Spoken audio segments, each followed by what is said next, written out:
Hey, film philosophers, here's another one for you. Martin Scorsese's The Irishman. It premieres on Netflix November 27th and is in theaters now. The Irishman is basically the story of Teamsters Union leader Jimmy Hoffa and his entanglement with the Italian mafia. It stars Al Pacino as Jimmy Hoffa and Joe Pesci as the mafia boss. But the main character is Robert De Niro, who plays an Irish hitman who is Hoffa's liaison with the mob. Let's get the negative out of the way first. At 3.5 hours, The Irishman is too long, and the use of CGI de-aging technology to allow De Niro to play his same character in multiple time periods was ill-conceived. The Irishman would have been better as a Netflix TV series with 8 25-minute episodes like Russian Doll or something. And as good as the CGI looks in the movie, it doesn't work psychologically. We all know what young De Niro looked like, so the tech is distracting. I kept seeing young De Niro's face on old De Niro's body.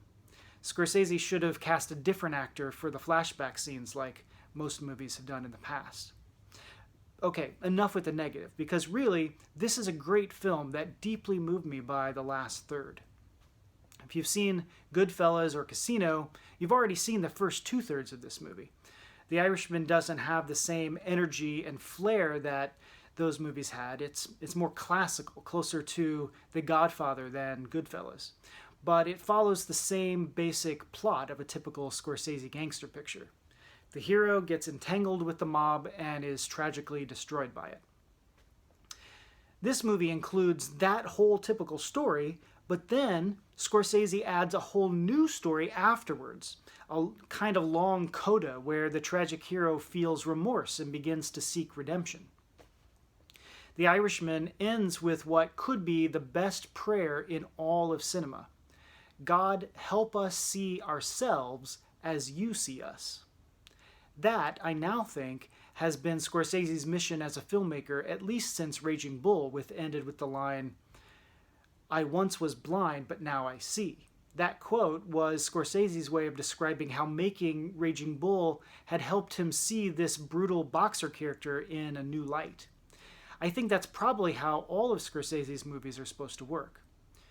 My two favorite kinds of Scorsese movies are his gangster films like Goodfellas and Casino, and his religious ones like The Last Temptation of Christ and Silence.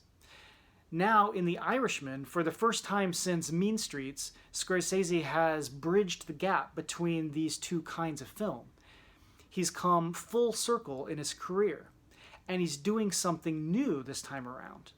He's always portrayed the consequences of crime and violence, but his gangsters have never been redeemed before. Here, De Niro's character, Frank, is not quite redeemed either, but the door is left open in a way it never has been before.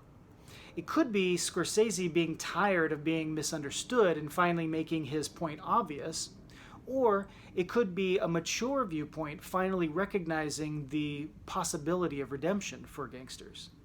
As an older man, Scorsese finally moved beyond glorifying the gangster lifestyle as he perhaps inadvertently did in his younger days.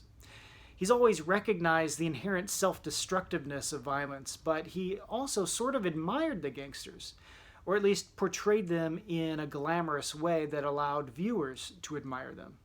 Here, in The Irishman, there is not the least whiff of glamorization, nor is there the complete condemnation of his gangsters that was in his previous films.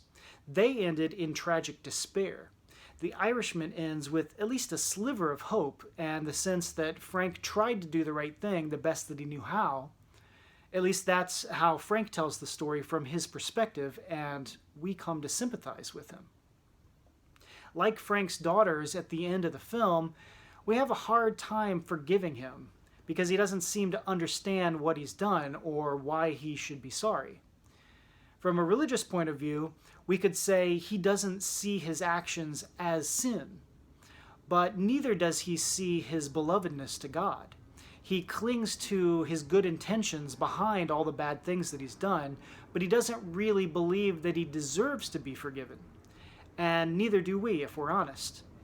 Both him and us need to see that it's never too late for redemption. I don't think you have to be religious to believe in the sort of resurrection that's possible for those who can admit that they failed to live up to the goodness that was in them and strive to make things right.